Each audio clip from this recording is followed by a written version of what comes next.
Une vaccination en douceur en 5 étapes. Bientôt, vous recevrez le vaccin contre le coronavirus.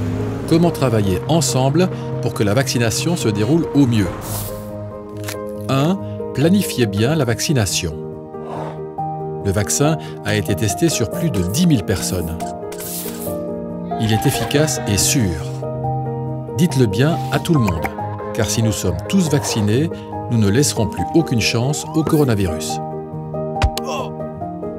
Comment participer? Il suffit de dire oui ou tout simplement de tendre le bras. Pour que tout se déroule bien, établissez 2 listes, une avec les résidents et une avec les prestataires de soins. 2. Préparez la journée de vaccination. Lorsque vous savez combien de personnes vont participer, commandez le nombre de vaccins nécessaires sur le site de Iriscare. Qui fera les injections?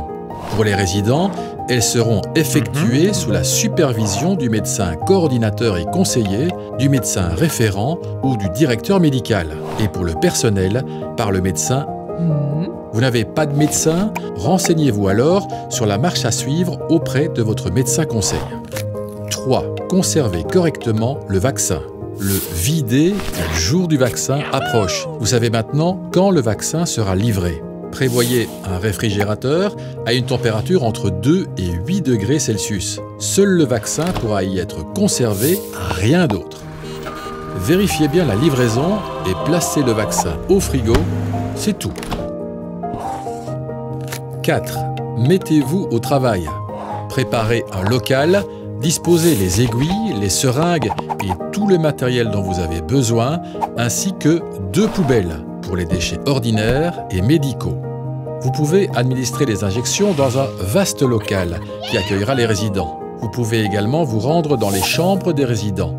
Prévoyez alors un chariot pour transporter votre matériel. Il y a toujours 2 exécutants pour la vaccination. Celui qui pique, le médecin ou une infirmière, et celui qui enregistre la vaccination.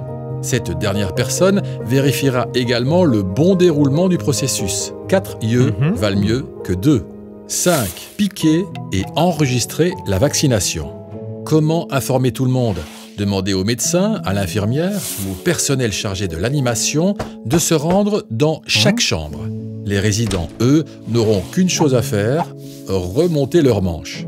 Ce sera même plus facile que ça, car une seule manche suffit. Les personnes qui piquent et qui enregistrent la vaccination devront porter un masque, se désinfecter régulièrement les mains avec du gel et disposer d'un kit d'urgence à portée de main.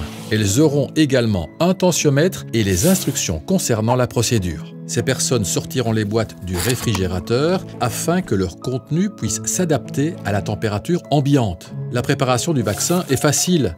Il suffit de verser le liquide dans les flacons, puis de les retourner 10 fois.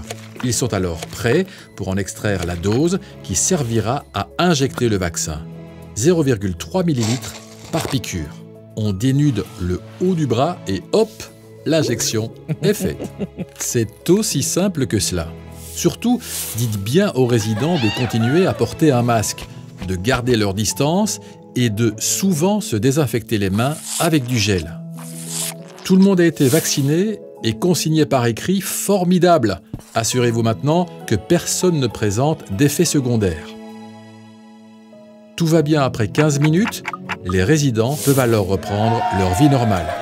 Pour finir, placez les aiguilles et les flacons dans des conteneurs à aiguilles et tout le matériel dans le sac poubelle approprié, là encore pour les déchets médicaux et ordinaires.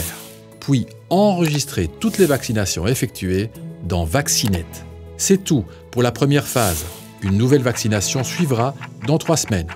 Nous comptons sur votre coopération pour une vaccination en douceur. Bonne chance et prenez soin de vous. Retroussons-nous les manches et faisons-nous vacciner. Ensemble, résidents et personnel, combattons le virus.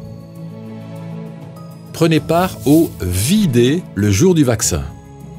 Et n'oubliez pas, même s'il y a un vaccin, continuez à respecter les mesures Covid. Lavez-vous régulièrement les mains, portez un masque, gardez 1,50 m de distance, limitez-vous à un contact rapproché.